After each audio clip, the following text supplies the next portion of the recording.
Welcome to The Explainer. Today, we're doing a chronological deep dive into a genuinely terrifying piece of source material. It's a short horror script called The Silent Caller at the Door. I gotta say, I absolutely love breaking down how narratives construct tension, and well, this one is just an absolute masterclass in escalating dread. Alright, let's dive right into this whole chilling story. So, what happens when the technology we trust brings a nightmare directly to our door? It's a concept that hits incredibly close to home for pretty much all of us. Think about it. We sleep with our smartphones right there on our nightstands. We use them as our alarms, our calendars, literally our lifelines to the outside world. And this script, it exploits that everyday reliance completely. It takes our very natural, modern instinct to investigate digital anomalies and just totally turns it against us. Act 1. The Unknown Number.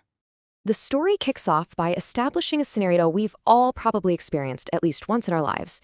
That seemingly ordinary yet always super jarring late-night phone call that just jolts you awake? Yeah, that one.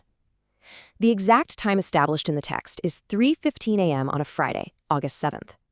The protagonist is lying in bed, right on that fuzzy edge of falling asleep, when their nightstand phone suddenly lights up the pitch-black room. It's the dead middle of the night, right? A time when our physical and mental defenses are literally at zero. And the caller ID?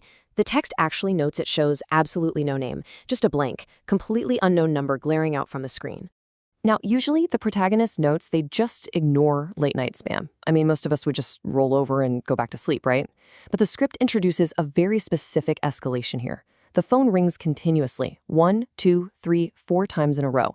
It's this aggressive, nonstop persistence that totally shatters the protagonist's resolve. So, on the 5th ring, they finally give in. They swipe to answer the phone. The sheer repetition just creates this frantic need to make it stop. So, they answer. They whisper, "Hello?" into the speaker, probably trying not to wake anyone else up in the house. And what do they get in return? Absolutely nothing but heavy, quiet static on the line. It's such an incredibly chilling initial interaction. There's no heavy breathing, no robotic voice making weird demands, just the dead, electronic hum of static. It's exactly this stark absence of what we expect from a normal phone call that instantly sets a deeply unsettling, dreadful tone for what's about to follow. Act 2, replaying the audio. Now, this is where the narrative really shifts gears. The caller abruptly hangs up, but right before they do, this faint sound bleeds through the static. On the surface level, we have that heavy, quiet static we just talked about, right? But underneath that is a hidden layer. The script describes it as the sound of footsteps crunching on dry gravel, followed by a very quiet, rhythmic tapping. By contrasting these two layers, the source material forces the protagonist to realize, hey, this isn't just a glitchy, automated robocall. There is an actual physical environment on the other end of that line, and someone, or something, is moving through it. Driven by confusion and a seriously growing sense of unease, the protagonist takes immediate action, kicking off this incredibly tense 3-step investigation process. First, they check their call recorder app to replay the 10-second clip.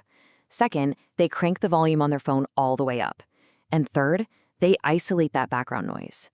As we walk through these steps, you can almost feel their rising panic. They're actively peeling back the digital layers of this mystery, completely unaware of the horrifying reality they're about to unearth. Because when they successfully strip away that static, this is exactly what they hear. A raspy voice clearly repeating these words over and over again beneath the noise. Look out your window. Look out your window. So the crucial point here is that the call wasn't empty at all. A sinister message was being delivered the entire time, hidden just beneath the threshold of normal hearing. Just let the chilling reality of that discovery sink in for a second. The threat isn't some random scammer thousands of miles away. It is highly localized. It's actively directing them to look outside their own home. Act 3. The Shadow in the Yard.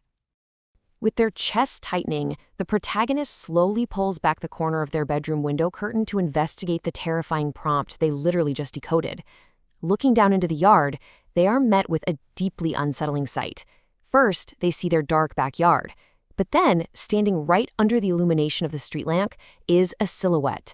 The script describes it as tall and unnaturally thin. And perhaps the most horrifying detail of all, this figure has a phone pressed tightly against its head. This visual perfectly connects the digital horror of the unknown caller to a very physical, uncanny presence lurking mere yards away from where the protagonist sleeps. As if just seeing this figure wasn't paralyzing enough, The narrative delivers an absolute massive gut punch. As the protagonist watches in sheer horror, the figure slowly raises its other hand, and it points directly at their second-story window. This sparks a horrifying shift, doesn't it? The watcher has instantly become the watched. The figure knows exactly where the protagonist is. It's a direct physical acknowledgement that completely shatters any remaining illusion of safety and distance. Act 4, the call again. Just as the protagonist is processing the reality of this figure pointing right at them, their phone suddenly vibrates in their hand again. It's a call from that exact same unknown number. Let's pause for a second, because this timeline really highlights how incredibly fast this nightmare escalated. At 3:15 a.m., the fifth ring is answered. Within mere moments, they're analyzing a 10-second clip and uncovering hidden audio. Seconds after that, they check the window and spot the pointing silhouette. And now, the climax, they are way too frozen to answer the second call, but a second later, a new voicemail notification pops up.